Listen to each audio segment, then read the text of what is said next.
If you're still charging $500 for a wedding film, you are definitely losing money, so let's fix it. I know that pricing and how much to charge a wedding client and how to even explain that to people can be really confusing, really stressful. I remember when I first started out how confused I was because I just had no idea what to charge people, what was an appropriate rate, what people would say yes to, how to respond to someone who says no to your price. And also it was hard to find videographers who would be transparent and tell you what their pricing is and how they got to that number. I also found a lot of people were just charging a random number. They didn't have any reason as to why it was that much or that little. They just picked a number out of the blue and started charging it. That's all a mess, and in this video I'm going to tell you exactly what I charge and how I got to those numbers and what you should charge as a wedding videographer.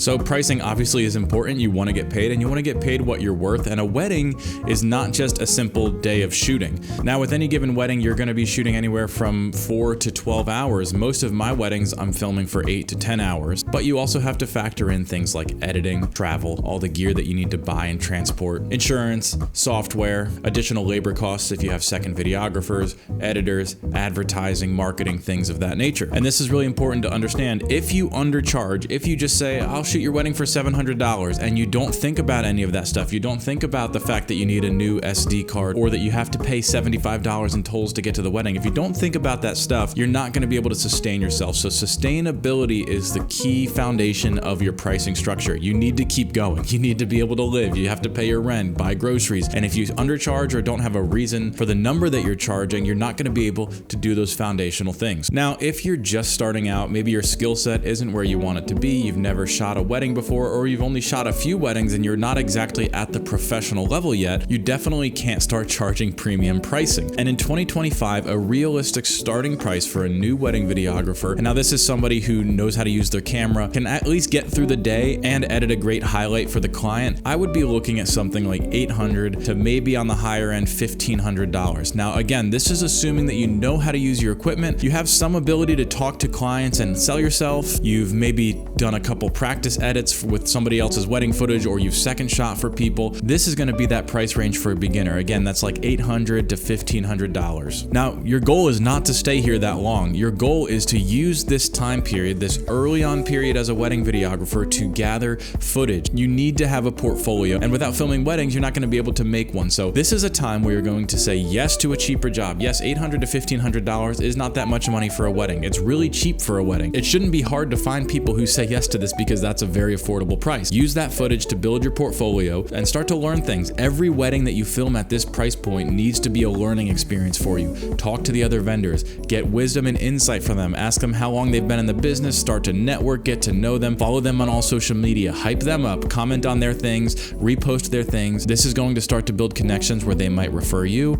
and you can refer them. You're going to learn by watching the photographer and the DJ and the wedding coordinator and working with them. You're going to learn exactly how weddings go, so that even when the craziest curveballs come at you, or you have 6 weddings in 2 weeks, you're not going to be fazed by it, because again, over time you're now getting more experience filming weddings. So all the curveballs that come and the craziness that happens in a wedding where you can't refilm things and you're never on time, all of that stuff will slowly become normal to you over time as you film these early on weddings and get your feet wet in the industry. The experience that you get during this time is invaluable, and that is what's going to allow you to charge premium pricing later, when you can say, I'm experienced with falling behind on a timeline, I'm experienced with missing a really important shot, I'm experienced with a mother of the bride just being extra controlling, and I know how to talk to them and work with them. I'm experienced working with photographers who don't give me the latitude as the videographer to get the shots that I need, or a wedding coordinator who's extra controlling. Like, you learn how to deal with all of those things and to still be a professional, a humble person, a nice person, a good vendor. These are really, really valuable character developing things that will happen even in this early price range. So I know that $800 to $1,500 doesn't sound that enticing, but it is a time for you to solidify your craft, become a professional, and learn all of these things that you can really only learn by doing. Now, once you've shot 5 to 10 to 15 weddings, you can start to up your price. By now, you probably have an idea of how weddings go, the kind of shots you need to get to edit a good wedding highlight film. Maybe with that early seed money from your early weddings, you're able to buy a second camera and use that to film the ceremony and the entrances and the dances and the speeches, and to provide another product and service to your clients, which would then allow you to charge more. Now, in this intermediate price range, you'd probably be looking at something like $2,000 to $3,000. This is important. Clients here are expecting better storytelling, better edits, better professionalism, better communication. They are expecting more than just the person who's starting out. So yes, your technical ability, your creative ability, your interpersonal skills need to be better, but also your deliverables need to be better. So practice editing, make sure you're sending good product, good highlights, good Instagram reels in a timely manner as well. The more you charge, the more you're going to have to be on top of these things. You can't have room for mistakes or errors. You cannot lose footage. You can't miss shots as much. Or if you do miss shots, you know how to handle it. You know how to work with the client to say, hey, let me get that one more time when we have a moment. And within these pricing structures, this is important and applicable to any of these prices. It's important to have options for the client. So I have 4 or 5 wedding packages on my website that can kind of hit every person's budget in some way. Some of them might only deliver a highlight film. Some might deliver a highlight film and the ceremony with audio. Some might deliver the highlight, the ceremony, a wedding trail, or an Instagram reel. You can package and upcharge certain things like deliverables and not lose out on customers. Where you start to lose out on customers is where you start to upcharge for silly things like audio capture or drone footage. Those are things that, in my opinion, you shouldn't really upcharge for. Flying my drone doesn't cost me anything. Recording audio doesn't cost me anything. Apart from the initial investment in the gear, it doesn't cost me anything day of to fly my drone for 10 minutes and get a couple establishing shots. And it costs me maybe a minute of time to take a little DJI mic and put it in the groom's pocket. What I will get out of that audio will go so much further than what I invested on the front end to buy the microphone. What I mean by that is having drone footage and establishing shots of the venue is going to make a wedding video so much better that I don't have to charge my client for that. The value of their video and how much better it will be because it has audio and drone footage is so valuable to me, and the higher quality my portfolio will look is worth it enough for me to not upcharge for it, and that will set you apart from the people that do think they should upcharge for it. Now, this is really important. Do whatever you want. If you have a business model and you're upcharging for this and that, that's totally up to you. I'm just telling you personally what I do and what I've learned from experience, and not charging for drone footage, not charging additional money for audio capture, and even in my lowest priced package, offering that ceremony video with a second camera goes a really long way with people, especially people who are trying to operate in a budget. So those are things to consider, what you upcharge for and what kind of deliverables you offer at different price range. Okay, so now maybe you've been filming weddings for a year, maybe 2 years, maybe 3 years. You're now gonna start inching into the more premium price area. We're talking $4,000 to $6,000, the price where everybody kind of wants to be. Now with these, you're probably gonna be getting into things like destination weddings, experienced second shooters, multi-day shooting, advanced editing with quick turnarounds. With premium pricing comes premium services. And now this is a great way to sell yourself to people and to sell yourself to higher market clients, to say, hey, I know this is a lot of money. You are getting a premium service from me when you pay this. Your editing goes to the top of my list. You're getting 3 videographers. You're getting this, you're getting that. You need to be able to justify the price that you're charging. And this is important. Just because it's a wedding doesn't mean you can just tag on a 3x price multiplier to take money from people. If you're going to charge that much money, you need to justify it in some way. Now, a caveat to that, justifying that price can be, I am that skilled. Can be, I am that good of an editor. I am that good of a videographer or a cinematographer. They could be paying that price because you have such a dynamic and experienced eye that their wedding film will be so much different than any other person. That is perfectly acceptable, but you need to truly ask yourself and search yourself and make sure that is something you can offer and that you're not just saying. The worst thing you can do is lie to your client and say, I'm gonna give you an amazing film, I'm gonna charge you $10,000, you're gonna get all of this, and then not deliver.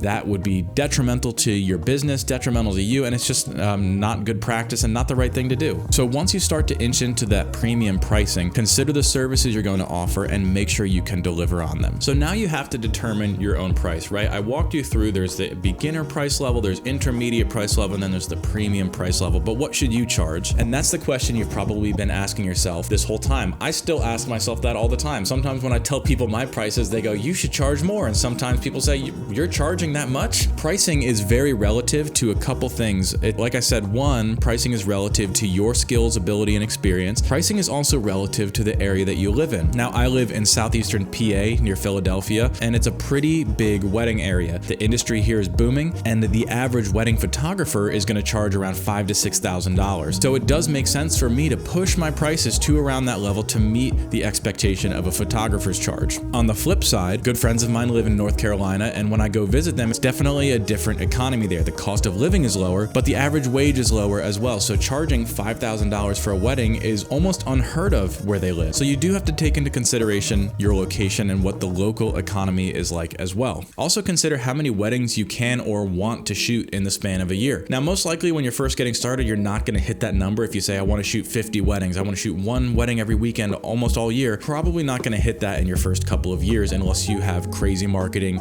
or you really know how to market yourself and get videos to go viral on social media. But that is also something to keep in the back of your head. There are only so many weekends and wedding dates available in the year. You need time to yourself. You need time to not be editing. You need time for vacations as well. So consider, how many weddings do I want to film? How much money do I have to make? And also factor that in. If I need to make this much money and I only have 30 weddings, are those numbers going to match up? And one other random tip for you, another great way to set your pricing is to look at what other local videographers are doing near you. Just go on Google or ChatGPT or Instagram and type in wedding videographers in your town. And you can do one of two things. You can straight up ask them and say, hey, I'm a new wedding videographer. I'm really struggling to set my prices. Could you maybe just give me a little bit of insight into what you're charging now, what you started at, and how you bridged that gap? Or number two, you can go on their website and fill out a wedding inquiry and just have them send you their prices. Thinking that you're a wedding client, that's kind of shady. I personally don't like that. And I found that if you actually just genuinely reach out to a videographer and ask them, most of the time, if you're nice and courteous, people are going to respond and say, hey, I'd be happy to help you.